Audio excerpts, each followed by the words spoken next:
Salut à tous, alors dans cette vidéo nous allons parler des assurances. Je vous en avais déjà parlé, notamment à titre personnel ou même des amis.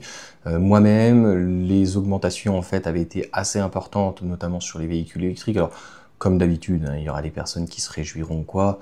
J'ai envie de te dire, ça changera rien en fait à mon usage sur le véhicule électrique, ça reste extrêmement économique et c'est pas parce que même à l'extrême il y a une augmentation de 200 euros, mais pareil, je l'ai vu fait avec des personnes qui ont récupéré un nouveau modèle Y ou en tout cas ceux qui l'ont acheté récemment, eh bien les primes ou en tout cas ce que j'avais pu payer en termes de cotisation ne sont plus du tout les mêmes, donc on a des hausses importantes.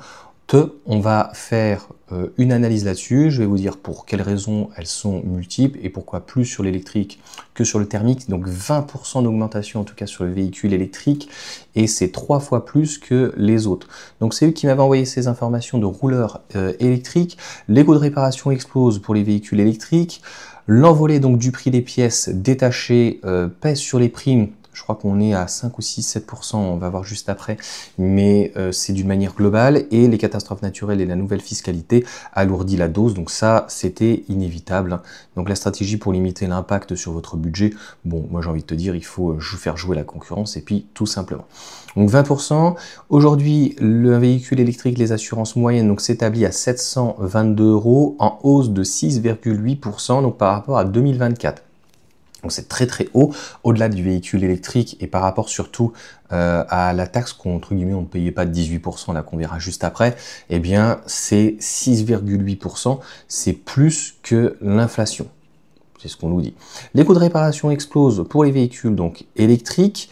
Donc un observatoire donc de la sécurité routière automobile SRA révèle en 2024 réparation de véhicules électriques coûte en moyenne 14,3% plus cher qu'un modèle thermique équivalent. Donc cette différence s'explique principalement par la nature spécifique des composants électriques et la complexité technologique de ces véhicules. Oui, et puis il y a aussi certaines personnes qui vont dire « Oh là, je fais pas, il faut que je sois agréé, etc. » Enfin, tu comprends le truc habituel, bref, j'ai pas envie de rentrer là-dedans. Donc il est certain que la batterie, ok, mais elle rentre pas dans l'assurance. Donc sauf si tu te fais voler, sauf si la voiture elle brûle. Il y a aussi bien sûr le fait qu'il y ait beaucoup plus de choses technologiques dans les véhicules électriques, mais aussi thermiques, donc au niveau des écrans. Donc si vous avez un vol, quelqu'un qui vous casse une vitre, quelqu'un qui vous casse l'écran ou quoi que ce soit, obligatoirement, ça aura donc un impact. L'envolée du prix des pièces donc détachées pèse sur les primes, donc ça c'est d'une manière globale. Donc non, le prix des pièces détachées neuves a bondi de 29%. Alors il y a des pièces de remploi, mais pour le moment, a priori, ça représente 5,3%, donc des pièces remplacées, donc qui sont recyclées. Donc les véhicules électriques intègrent des systèmes complexes, capteurs de collision et d'aide à la conduite, les véhicules thermiques aussi, il y a ce genre de choses. Écran tactile haute résolution. Donc là, je pense qu'ils se sont un petit peu trompés. Calculateur de gestion énergétique, bon, éventuellement le BMS, mais ça ne doit pas rentrer forcément en assurance. On parle des assurances en cas de dommages. Équipement de recharge embarqué. Oui, le port de recharge éventuellement supplémentaire, mais c'est pas pire qu'un réservoir ou quoi que ce soit si tu as un accident et que tu te fais percuter par derrière, quoi. Les catastrophes naturelles et la nouvelle fiscalité alourdissent la note. Donc pareil, je vous mettrai, vous verrez donc le plan. Là, ceux qui sont le plus impactés a priori, c'est en PACA. Est-ce qu'il n'y a pas eu plus de catastrophes naturelles aussi et technologiques? Donc enfin en tout cas naturel, c'est plus, et ce n'est pas que affilié au véhicule. Donc il y a à peu près, comme je vous ai dit, 6 pratiquement à 10%, 20% sur les véhicules électriques, et les 15 finalement plus ou moins % pratiquement grossièrement de plus, c'est le véhicule électrique parce qu'il coûte finalement plus cher, donc il y a un impact, mais il y a aussi donc la TSCA, donc la taxe sur les conventions d'assurance, donc qui était une taxe, je crois, régionale ou quoi que ce soit, qui voilà, des taxes de partout, bref. Donc cette taxe de 18% destinée aux collectivités locales et organise la sécurité sociale, voilà, organise la sécurité sociale. Quel est le rapport en fait avec la voiture électrique ou la voiture machin? S'applique désormais donc pleinement aux véhicules électriques depuis janvier 2025.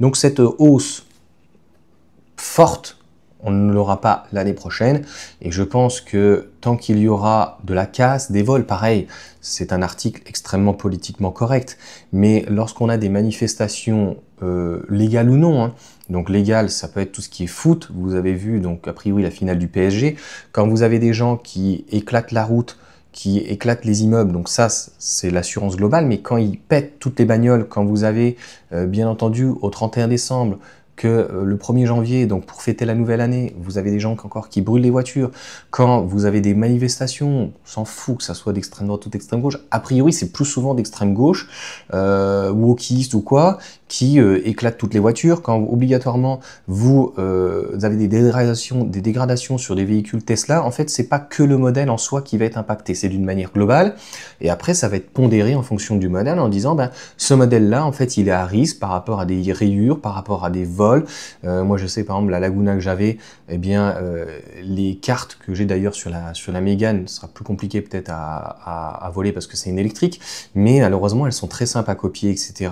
Et c'est des véhicules qui sont a priori main libre, assez faciles donc à récupérer, et la Mégane finalement ne coûte pas plus cher que la Laguna que j'avais donc d'occasion. On est dans les 500, 600, 700 euros, mais de toute façon, l'impact, il est essentiel avec donc cette taxe qui était donc exonérée. Qu'on la paye, j'ai envie de te dire, c'est tout à fait logique. De toute façon, quand on passe à la voiture électrique, c'est pour faire des économies, pour l'essentiel, je pense. Donc, on a l'habitude, en fait, de se faire taxer, et c'est de bonne guerre en tout cas avec l'État.